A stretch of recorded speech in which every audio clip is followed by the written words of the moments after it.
Boa noite. Nós somos um grupo de professores do curso de Psicologia, da graduação, pós-graduação e mestrado da Universidade Católica de Santos. Estamos aqui hoje para o nosso Papo de Mestre. E o tema de hoje é o seguinte: nós vamos falar sobre distanciamento social, ansiedade e estratégias de enfrentamento. Para participar esta noite estarão doutora Maria Isabel Calil Stamato. Boa noite a todos e todas, sejam muito bem-vindos, estamos muito felizes de estar aqui com vocês. A professora doutora Luana Carramilo Going. Boa noite a todos e vamos ter uns momentos bem gostosos. E o professor Wagner José Tedesco. Boa noite a todos, é um tema bastante importante para a gente discutir aqui nesse Papo de Mestre. Eu sou a professora mestre Yara Cândida Chalela Genovese e estou coordenando o curso de Psicologia da Universidade Católica de Santos e esta reunião com vocês. Para dar início aos nossos debates, inicialmente a professora doutora Maria Isabel vai fazer algumas considerações. Boa noite novamente.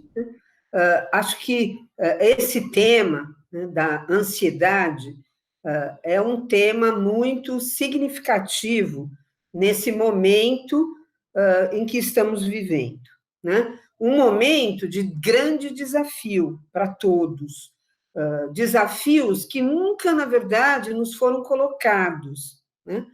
E exatamente por isso nós precisamos pensar um pouco sobre tudo isso para refletir sobre essa questão da ansiedade, né? A primeira reflexão que eu acho que nos cabe fazer é entender um pouco o que é a ansiedade, né? A ansiedade, ela é um sentimento, né? Algo que, um fenômeno, digamos assim, um processo psicológico que não necessariamente é um processo negativo. Muitas vezes a visão que as pessoas têm de ansiedade é que a ansiedade é sempre negativa. A ansiedade é necessária, né? A ansiedade, ela nos impulsiona as ações, ela nos impulsiona a vida, né? Desde o início dessa vida, ela é motor da ação. Mas a questão, né, que torna a ansiedade, leva ao desequilíbrio, é quando a ansiedade assume uma proporção muito grande e acaba se tornando um processo paralisante, né? Então, ela pode ser, como eu disse, num determinado momento positiva e depois ela se tornar negativa, porque vai desencadear outros processos, né? De antecipação de medo, de antecipação de situações que nem existem, e isso vai gerando uma insegurança, um patamar de sofrimento psíquico. Então, primeiro é importante entender isso, né? Sem ansiedade, a gente não vive, a gente é movido também pela ansiedade. E aí, o que isso tem a ver com o isolamento social, o distanciamento social que estamos vivendo? Também aí é importante a gente entender qual é o significado desse distanciamento para o coletivo e que sentido subjetivo esse distanciamento gera em cada um de nós, né? Existe uma diferença nessa questão, porque o significado ele tem a ver com a coletividade. Quando é determinada uma medida como esta, ela tem um significado de proteção, né? É isso que está sendo colocado nesse momento. Nós temos uma pandemia, nós temos um vírus que é absolutamente sem controle, porque é um vírus muito fácil de ser transmitido, né? Não é, por exemplo, semelhante ao vírus do HIV, que numa determinada época também foi, nesta cidade, né, algo muito mobilizador. Porque as formas de contágio do HIV eram outras formas, né? Que era através da relação sexual, era através de uma transfusão sanguínea, através do consumo, né, de drogas injetáveis, que não era um comportamento comum a todos, né? Na relação sexual, comportamento privado. Esse vírus não, ele é um vírus que se transmite no ar. Então, se a gente pensar, qualquer lugar que a gente vá, a gente está sujeito a se contaminar pelo vírus. Daí a importância das máscaras, de todas essas posturas que estão sendo tomadas, tá? E a importância de você entender que o confinamento social é uma medida de proteção. Proteção a quem? A você e às outras pessoas, tá? Isso é o significado de quem está determinando isso, que quem está determinando isso? As autoridades sanitárias, né, do estado, do município, com base em dados científicos, né? Não é porque o governador deseja, porque o prefeito deseja, são dados científicos que mostram que no mundo todo uma única forma de controlar isso foi através desse distanciamento. Tá? Entretanto, este significado social vai repercutir de formas diferentes para cada um, né? Para uns, pode representar um confinamento, né? Para outros, pode representar exatamente esse mecanismo de proteção. Para outros, pode representar um sofrimento na medida que traz consequências econômicas, de não poder trabalhar, né? Então, é muito... E o que isso tem a ver com a ansiedade, né? Por que eu estou falando isso se a gente vai falar de ansiedade? Porque o sentido que cada um dá a esse momento vai favorecer o desequilíbrio da ansiedade, né? Da ansiedade chegar num ponto que ela paralisa as ações. Então, é muito importante, primeiro, a gente compreender que tudo faz parte de um processo, né? E que esse momento é um momento que, como eu disse, novo, a gente nunca conheceu esse momento, né? Como será que vai ser depois? A gente nem sabe, né, como é que vai ser depois. Mas a gente também é interessante refletir que nós vivemos numa sociedade onde aprendemos a planejar o futuro, né? O tempo todo, desde que a gente se conhece por gente, né? A gente planeja o futuro, como é que vai ser, né? Conforme você vai evoluindo na idade, como é que vai ser a sua aposentadoria, o que você vai fazer depois de se aposentar, né? A criança, o que ela vai crescer, aonde que ela vai estudar, né? O jovem, qual é a profissão que ele vai escolher, né? Nós não vivemos numa sociedade de planejamento o tempo todo do futuro. A gente compra plano de... não plano, vida, né? Eu já lembro o nome. A gente compra visando o futuro, né? Você compra uma previdência privada para complementar a sua previdência do INSS, visando o futuro, para você ter uma renda melhor, por exemplo, quando há essa possibilidade, né? Você compra seguro de vida pensando no depois, né? Porque você está vivo, mas você compra um seguro de vida. Então, nós temos uma sociedade planejada para o futuro, né? E isso dá uma tranquilidade, dá uma zona de conforto. É assim que a gente pensa, né? Todos nós. E agora nós estamos vivendo um momento que esse futuro está sendo colocado em xeque, né? Na verdade, eu não sei o dia de amanhã, eu vivo o dia de hoje, eu tenho que viver o dia de hoje, né? E isolado, isso vai se tornar mais intenso, porque eu nem tenho muito como me distrair com outras coisas. Eu estou aqui na minha casa, cada um está na sua casa, com as suas relações mais próximas, né? Muitas vezes impedido de dar um abraço, de ter um contato físico, que também é uma coisa que faz parte da nossa cultura, né? Principalmente da cultura brasileira. O brasileiro é muito afável, né? A gente vai nos lugares, dá beijinho em todo mundo, né? Para cumprimentar. E em outros países não é assim, as pessoas até estranham que você chega e dá beijinho, né? Não é dessa forma nos países europeus, por exemplo, né? Mesmo no americano. A gente, não, a gente tem outra cultura, e aí tem outros hábitos, porque a cultura determina os hábitos. Então, toda essa mudança, você não pode mais abraçar, você não pode mais dar um beijinho, porque tudo fica muito perigoso, né, de alguma forma, vai aumentando a ansiedade das pessoas. E aí, a gente tem que estar sempre muito atento, né? Essa ansiedade que gera essa situação atual, ela precisa ser transformada em algo renovador, que vá nos permitir outras visões do mundo, que vai nos permitir aquilo que na psicologia a gente chama de ressignificação de todo o processo até de vida da gente, né?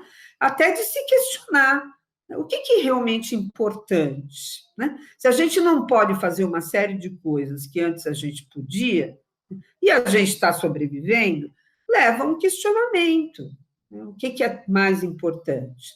Mas para que isso ocorra, eu tenho que ter algumas estratégias, porque senão, como a gente está perdendo esses parâmetros, né?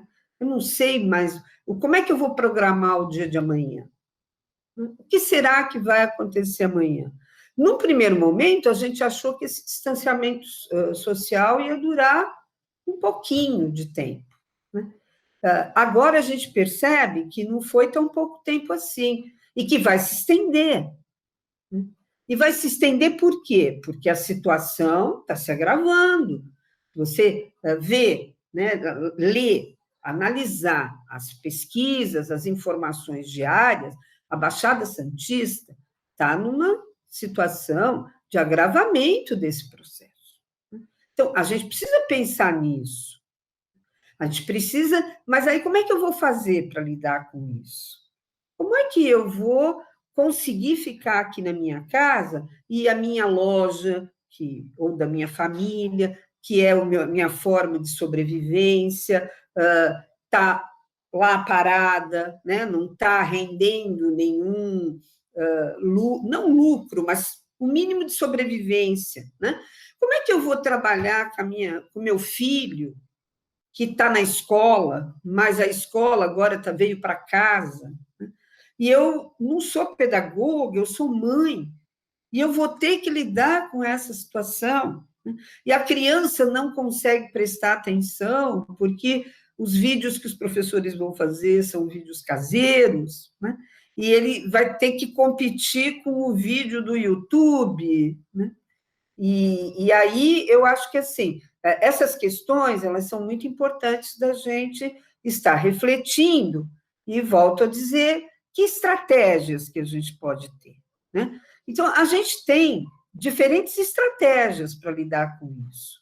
Uma é a gente abrir o nosso leque de visão para entender outras dimensões dessa situação que estamos vivendo, né? E dimensões positivas, porque a nossa tendência frente à saída da zona de conforto é ver o negativo.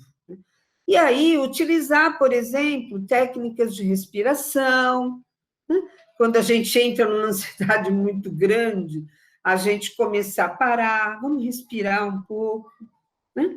Vamos até gritar, por que não? Vai na janela e grita, eu preciso gritar um pouco, estou com raiva dessa situação, né? É natural ter raiva, nós não temos que reprimir isso, né? Buscar técnicas de meditação, que não são tão simples como se fala, porque a gente acha é super lindo pensar em meditar, né? Mas não é fácil se sentar e ficar sem pensar. Primeiro, porque meditar não é ficar sem pensar, você pensa o tempo todo, né? É você poder se libertar um pouco desses pensamentos, né? Deixar eles irem, né? Se sentir um pouco, sentir o seu corpo. Aí você chega, um dia você acorda, você não está muito respirando direito. Será que eu estou com coronavírus? Né? É natural, gente. Isso é um processo que está acontecendo com todos nós. Por isso que a gente tem que estar atento ao nosso corpo, sim, temos que estar atento, né? Atento à nossa casa. Como é que eu posso fazer para aqui ficar mais agradável? Porque eu não vou poder mais fugir para ir para o cinema, para ir para andar na praia, né? Porque eu não estou mais com essas condições, né? Então, eu já vou terminar, até para passar a palavra para os colegas, mas colocando que essas formas, essas estratégias, né, existem vários recursos, inclusive hoje, que estão sendo disponibilizados para no YouTube, em vários lugares, mas que cada um vai ter que encontrar a sua forma. Né?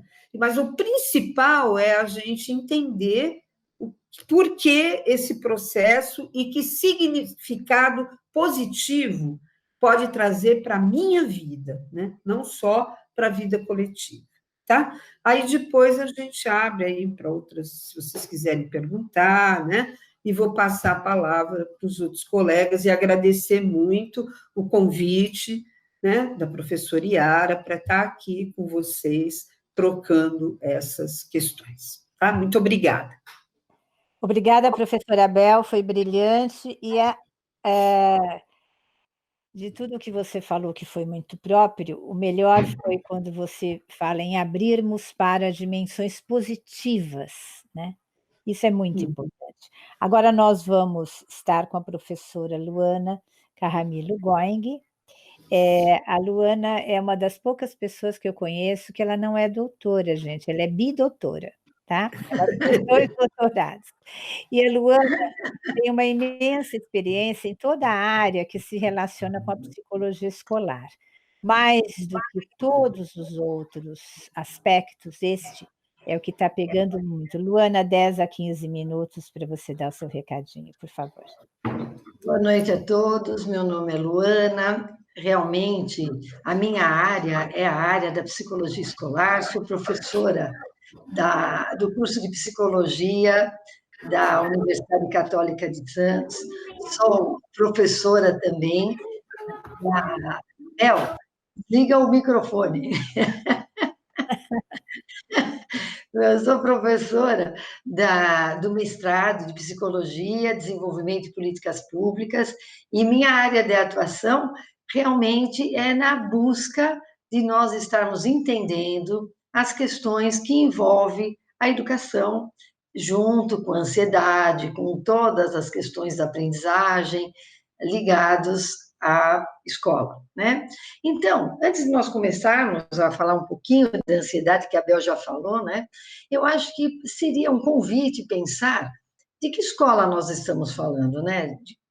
Nós temos várias escolas, né? Nós temos, dentro da educação básica, nós temos já uma divisão, que é a educação infantil, o ensino fundamental e temos o ensino médio. Dentro dessa estrutura, nós temos várias crianças, vários tipos de pensamento, várias formas de agir, né?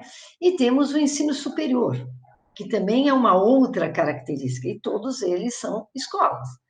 Dentro dessas escolas, nós vamos ter vários tipos de escolas. Nós temos a escola pública e temos as escolas particulares, que são realidades totalmente diferentes. E dentro das particulares, quantos tipos de escola nós temos? Quantos níveis sociais nós vamos encontrar? Nas escolas públicas, da mesma forma. Quantos tipos, quantos contextos, quantos bairros, quantas características. E se nós pensarmos numa dimensão brasileira, a diversidade que nós temos de formas, culturas e costumes envolvendo as questões familiares, sem falar que cada criança, cada adolescente vive num contexto familiar, com suas diversas, com a pluralidade de ações e sentimentos que estão lá dentro. Então, lidar a vida do educador, a vida do psicólogo escolar nesse contexto não é simples. Dentro de uma realidade atual destes nossos últimos 2 meses que fomos obrigados a enfrentar, na verdade, nós temos que agradecer em sermos brasileiros e como nós brasileiros sempre buscamos a esperança, sempre buscamos a criatividade nos contextos mais difíceis que nós estamos vivendo. Eu vejo que a ansiedade, né? Todos nós, como a Bel já definiu, mas só complementando, a ansiedade, ela é positiva, porque ela seria o motor e a motivação das nossas ações. Mas a ansiedade, quando ela se torna maior ou patológica, ela se transforma num transtorno de ansiedade. E esse transtorno de ansiedade pode gerar muitas consequências, seja para a criança, para o adolescente ou para o adulto. Se nós pensarmos na nossa infância, vamos pensar na nossa infância, né? Enquanto nós tínhamos a oportunidade de ir para a escola. Quem não passou uma dor de barriga porque não tinha uma prova? Quem não teve vontade de vomitar quando tinha que tomar o café da manhã e, na verdade, tinha uma chamada oral ou um trabalho que não fez, ou uma lição de casa que sabia que ia ficar de castigo, né? Então, a escola tem um glamour, tem uma história onde nós vivemos com a presença, toda a união. Nós, na verdade, temos muitas vezes vários problemas que geram ansiedade na criança, no sentido de que ela pode não se sentir incluída dentro de um grupo, ela pode se sentir menosprezada, criando um bullying. Isso em termos de estar junto a um grupo, em convivência. A questão da competição da aprendizagem, a questão da competição da beleza. Então, estar em grupo é realmente matar um leão por dia. Não é fácil nós convivermos, não é fácil nós estarmos relacionados o tempo inteiro, principalmente como criança. Então, nesse sentido, o Covid-19 veio para que a gente talvez tivesse um mergulho na nossa personalidade, um mergulho de alma, né? Os adultos, e dar a oportunidade, talvez, para nós mudarmos algumas questões dentro de casa. Se nós pensarmos que até 2019, 80% dos pais brasileiros estavam na corrida contra o desemprego, na corrida contra a priorizar o externo do que o interno. As crianças hoje necessitavam ficar dentro das escolas o maior tempo possível para que o pai pudesse trabalhar e pagar suas contas. Nesta realidade que nós tivemos agora, nós tivemos a oportunidade dos pais reviverem as crianças. Então, aquela ansiedade de lição de casa, aquela ansiedade da prova, de repente, hoje é com a mãe. Muito mais do que a preocupação da construção dos saberes, hoje a família está na construção da compreensão, no policiamento da não violência, na contenção das questões difíceis que a família hoje teve a oportunidade de reviver aquilo que nossos avós, os povos que são menos aglomerados têm de conversar, dialogar. E eu, como especialista em contos de fada, né, que é a importância da oralidade, a importância da troca, a importância da manutenção da história da humanidade que vem por meio dessa literatura infantil, dessa que nem é infantil, é adulta, mas que se tornou um privilégio para a criança, eu vejo que é o momento dos pais, além dos saberes, porque eles vão ter a vida inteira para saber. Eles vão ter a vida inteira para construir esse conhecimento. Está no momento dos pais interagirem, dos pais aproveitarem, porque daqui a pouco, apesar de nós vermos que a história aumenta as pesquisas aumentam em relação ao número, nós sabemos que vai ser passageiro. Vai demorar um ano, vai demorar meses, nós sabemos que isso vai mudar, porque tudo muda, tudo, nada é permanente para sempre. Vai ter uma transformação. Então, curtam os seus filhos, curtam as crianças, voltem a jogar, não só jogos eletrônicos, que também é importante, muito sadio, os grupos jogarem, mas joguem jogos de tabuleiro, porque na medida muito mais do que você trabalhar um conteúdo teórico, quando você joga um jogo de dama, um jogo de corrida, um jogo cara a cara, um jogo de baralho, um jogo de dominó, um jogo que você trabalha com aqueles palitos, né, para não perder, uma massinha, uma pintura, inventar uma dramatização, uma dança.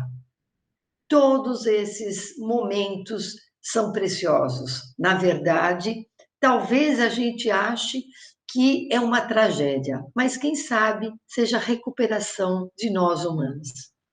Então, é essa mensagem que eu gostaria de dar a todas as crianças e pais e aos psicólogos que possam colaborar com estas famílias nesse sentido. Recupere a sua infância. Se você, adulto, recuperar a sua infância, com certeza você estará mais próximo das crianças e muito mais presentes neste momento que nós precisamos de amor. É isso. Muito obrigada pelo convite, Yara. Eu não sei se eu falei rápido, passei do tempo, mas muito obrigada pelo convite. E convido a que vocês vejam no Google, tem vários contos de fada dos irmãos Grimm, e contem antes de dormir.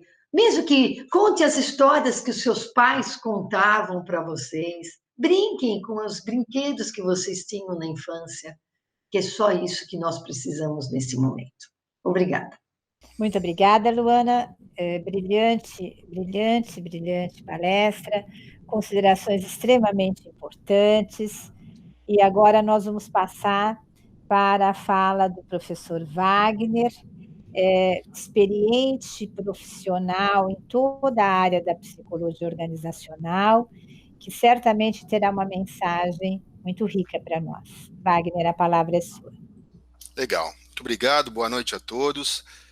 Quero me apresentar como professor Wagner Tedesco, né, o professor de Psicologia Organizacional e do Trabalho, e também professor de Comportamento do Consumo, né? E é interessante quando nós ouvimos aqui a professora Abel, a professora Luana falar sobre essa questão da ansiedade, né, e as questões são bem importantes para a gente discutir num momento como esse, que esta pandemia, ela descoberta em Wuhan no dia 1º de dezembro de 2019, né? E o primeiro caso foi reportado no dia 31 de dezembro também de 2019, lá em Wuhan, e a pandemia foi declarada como um efeito de pandemia no dia 11 de março desse ano aqui. De lá para cá, muita coisa mudou aqui para a gente, muita coisa mudou no mundo inteiro, muita coisa mudou aqui no país. E como já falado, né, acho que essa pandemia, ela, apesar de toda a coisa negativa, de mortes, de todas as coisas que nós estamos enfrentando, ela traz uma coisa importantíssima para o ser humano, que é a sua autoconexão, que é a gente perceber que depois que isso passar, e claro, vai passar, como já foi falado, nós viveremos num novo mundo. E isso é muito importante a gente pensar desta maneira, porque um novo mundo se avizinha, né? E a gente vai falar um pouco sobre isso. Ainda falando um pouco sobre essa questão da ansiedade, essa ansiedade ela se manifesta de várias maneiras no indivíduo, principalmente quando alguma coisa sai do seu ponto de equilíbrio, sai daquilo que você espera que ocorra, naquela natureza, naquela sequência, né? Então tudo que é inédito, tudo que traz uma situação nova e inesperada, te traz a ansiedade. Ela é uma coisa natural do ser humano. Mas nós temos aqui algumas questões importantes para falar, do ponto de vista da ansiedade, que nós já temos uma população mundial em 33% que sofre de ansiedade, né? Na Grande São Paulo, para vocês terem uma ideia, 29,6% da população da Grande São Paulo sofre incidências de distúrbios mentais, de forma geral. E nós já temos, então, no país inteiro, no Brasil, 18,6 milhões de brasileiros que sofrem transtornos de ansiedade. Isso equivale a quase 20 milhões de pessoas. Então a gente percebe que a ansiedade é algo que está no nosso dia, que está aí, pode gerar gatilhos negativos a outras coisas que a gente deve evitar. Para entender um pouquinho mais o que a ansiedade causa no corpo, já foi falado isso, para a gente poder fortalecer algumas coisas bem práticas em relação à causa da ansiedade no nosso corpo. É muito comum aquela questão da falta de ar, tontura, tremores, dores, alteração do sono, aquela questão de você também se alimentar em excesso, comer muito determinada coisa, está ligada a uma fome incontrolável, pode estar ligada a uma ansiedade, inclusive diarreias, né? Então, todos os aspectos de impactos físicos, emocionais, cognitivos, comportamentais, estão ligados à questão do estresse, da ansiedade, e que, por consequência, a ansiedade pode gerar estresse. Então, a ansiedade, ele é um estágio de alarme, é um estágio de alerta que nós temos no nosso organismo para mostrar que alguma coisa saiu do nosso equilíbrio. Muito bem, se isso saiu do nosso equilíbrio, nós não notamos, não fazemos nada, não reagimos frente a isso, a tendência dessa ansiedade é que ela se torne estágios mais complicados na nossa relação conosco e com os nossos e com as outras pessoas, né? Então, como eu falei, a ansiedade é um estágio inicial, é um estágio de alerta, um estágio de alarme, que pode te levar até um estágio de exaustão, um pouco mais complicado, onde você se encontra com aspectos cognitivos mais sérios, dúvidas quanto à sua capacidade de fazer alguma coisa, problemas de saúde em termos de hipertensão, né, e coisas que agravam de uma maneira mais considerável. Mas muito bem, aí nós pensamos assim, a nossa relação com a ansiedade, ela existe, ela é uma coisa que precisamos lidar e esperamos muita coisa de fora para lidar com isso. Mas a maior força para lidar com a ansiedade, com esse momento de distanciamento social, o momento em que a gente sente desamparo, angústia, medo, depressão, né? O medo de perder alguém, o medo de perder a vida, mas sobretudo de perder alguém que a gente ama, né? Esse distanciamento causa isso e faz com que a gente tenha, então, também, além das informações desencontradas, né? E muitas vezes se deparando com uma série de informações, uma epidemia de informações que não ajudam em muita coisa, pelo contrário, só pioram, né? Só causam mais temor, mais depressão, mais medo, mais angústia. Então, devemos, num momento como esse, tomar alguns cuidados, principalmente com o tipo de informação, né? Um pouco dar preferência a coisas mais agradáveis, coisas mais otimistas, do que coisas que te apontem caminhos para a morte, caminhos para a desgraça, né? Isso não é uma coisa boa para o momento, apesar de nós termos a necessidade de nos depararmos, de enfrentarmos a realidade. Mas a realidade se enfrenta com capacidade, com algo interno, né? Com uma catarse positiva, com uma visão positiva de coisas que você se descobre nesse momento. As pessoas, num momento como esse, começam a entrar em contato com pontos extremamente importantes, né? Que é o da reflexão, pontos que exigem uma mudança de comportamento, uma revisão de mundo das coisas que você faz, das coisas que você vive, das coisas que você enfrenta. Então, por exemplo, algumas pessoas num momento como esse conseguem encontrar habilidades e competências que ela não sabia, que ela não tinha descoberto até então. Então, imagine assim, eu começo a trabalhar com uma coisa ligada à minha competência de um novo recurso, de uma nova tecnologia, né? Muitos de nós estamos vivendo agora um momento novo de tecnologia, as pessoas de todas as idades, inclusive as pessoas mais experientes de vida, estão lidando com a tecnologia, e isso é muito importante, isso faz com que nesse momento a gente se conecte não só com o nosso interior, tão necessário nesse momento, mas a conexão também com as outras pessoas. Já que eu estou num distanciamento e não posso encontrar fisicamente essas pessoas, eu preciso me conectar com essas pessoas agora, não só da maneira virtual, como sempre fizemos e sempre criticamos, mas agora por uma necessidade de estarmos juntos com as pessoas, de nos relacionarmos com as pessoas, de encontrar familiares, de vibrarmos a vida, de cuidarmos de coisas tão importantes através das nossas conexões, sejam elas videochamadas, sejam elas videoconferências, sejam elas apenas uma ligação, né? auditiva, enfim. Mas é um momento dessa conexão existir em grande ênfase. É o momento de você descobrir algumas situações que te levam a, por exemplo, aprender a cozinhar, aprender a fazer um novo prato, se gourmetizar, né, um pouco mais, conhecer um pouco mais de dança, de artes, de pintura, assistir filmes, séries, mas, sobretudo, criar na sua mente uma capacidade de regramento, de ordenação, de disciplina. Porque num momento como esse, de distanciamento social, onde nós ficamos, muitas vezes, trabalhando em home office, é necessário destacar aqui que nós temos pessoas, heróis, importantes de serem aplaudidas num momento como esse, né, os profissionais de saúde, que também tanto precisam nesse momento de apoio nosso psicológico, mas o pessoal de saúde que enfrenta esse momento, que trabalha na linha de frente e que muitas vezes não conseguem nem retornar para suas casas. Ficam em hotéis, ficam em quartos isolados, longe da família, sem o acolhimento familiar. Então veja a condição não só física, mas como emocional dessas pessoas, né? Verdadeiros guerreiros. E nós temos também as pessoas que estão trabalhando em linha de frente, que são as pessoas que trabalham em supermercados, farmácias, em empresas e comércios de primeira necessidade, em gêneros alimentícios de primeira necessidade, né? Então nós precisamos pensar em todo esse pessoal e, inclusive, trabalhar as questões de reorganização financeira. Há uma questão muito prática nesse sentido, porque nós percebemos, ainda no mundo das organizações, do trabalho, uma série de encaminhamentos para suspensão temporária de trabalho, redução do salário, pessoas que entraram em férias e só recebem suas férias lá na frente, pessoas que perderam seus empregos, então um aumento considerável de desempregados, né, o que vai afetar socialmente assim, de uma maneira muito, muito forte. Então precisamos ter olhares para todas essas questões, mas essa reorganização financeira exige que a gente pense dentro de casa, com os nossos familiares, as coisas que nós podemos fazer, as coisas que nós podemos trabalhar de maneira muito mais simples, né, para reduzir gastos, para economizar, para que a gente ultrapasse essa fase que a gente não sabe ainda quando vai acabar. É o momento de nós pensarmos muito mais no ser do que no ter.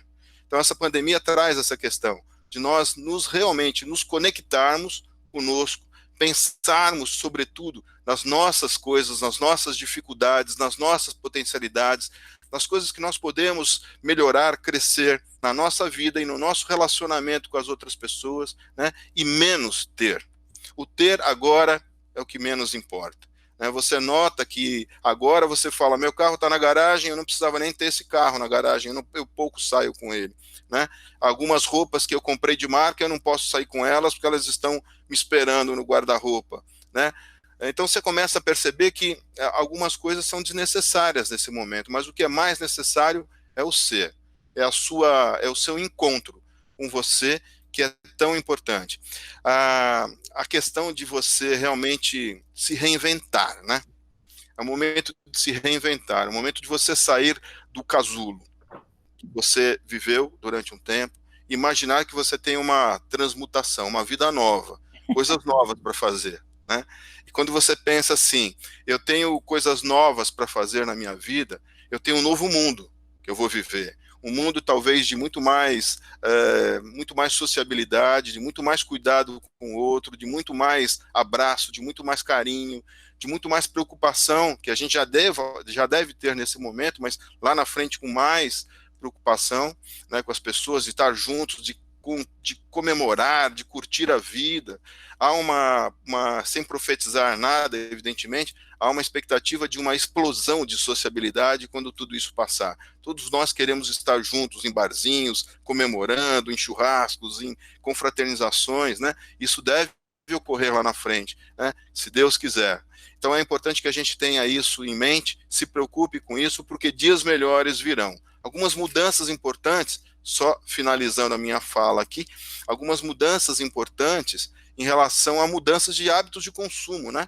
É importante dizer que nós estamos num mundo de tecnologia agora, e se toda a nossa revolução 4.0 que havia uma cadência para isso, foi reduzida drasticamente, de maneira que todo mundo mergulhou na tecnologia. Isso muda nosso hábito de consumo, isso muda a nossa forma de lidar com as coisas. Né? Tanto utilizaremos mais aplicativos, mais compras virtuais, mais comparações de preços através do consumo, muitas pessoas em home office. Há pesquisas que apontam que haverá um aumento de mais de 30% de pessoas em home office, trabalhando em suas casas. Portanto, o hábito de consumo dessas pessoas também altera, não é?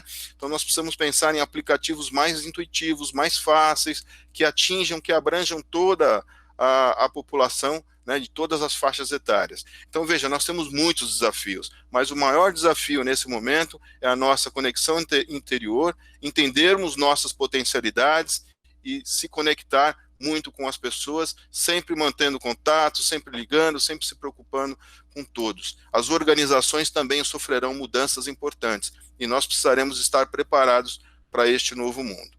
Era isso, obrigado, e à disposição no chat aqui para responder alguma questão. Muito obrigada a todos os professores. Vocês foram brilhantes, como esperado, como sempre. E eu só queria concluir assim, né? Olha que interessante. Cada um do seu jeitinho, da sua área, do seu lugar de fala, mas todos nós ouvimos vocês dizerem: nós estamos vivendo uma época de exigências de mudança de paradigmas, não é uma opção. Nós vamos precisar mudar. Quem nos ajuda nisso? Exatamente a ciência psicológica, através do equilíbrio, através, do otimismo, através de estratégias, certo? Porque, na verdade, a psique, ela determina os nossos pensamentos e, como vocês disseram de várias maneiras, são esses pensamentos, essas percepções de mundo que, junto com os nossos valores, vão nos ajudar a construir algo melhor, porque isto também vai passar, né? Isto também é passageiro, tá certo? E nesse ponto, então, essa reflexão que vocês trouxeram foi riquíssima e agora nós vamos abrir para que as pessoas também reflitam conosco, partilhem e compartilhem todos os seus pensamentos a respeito. Sejam bem-vindos ao nosso chat. Até mais.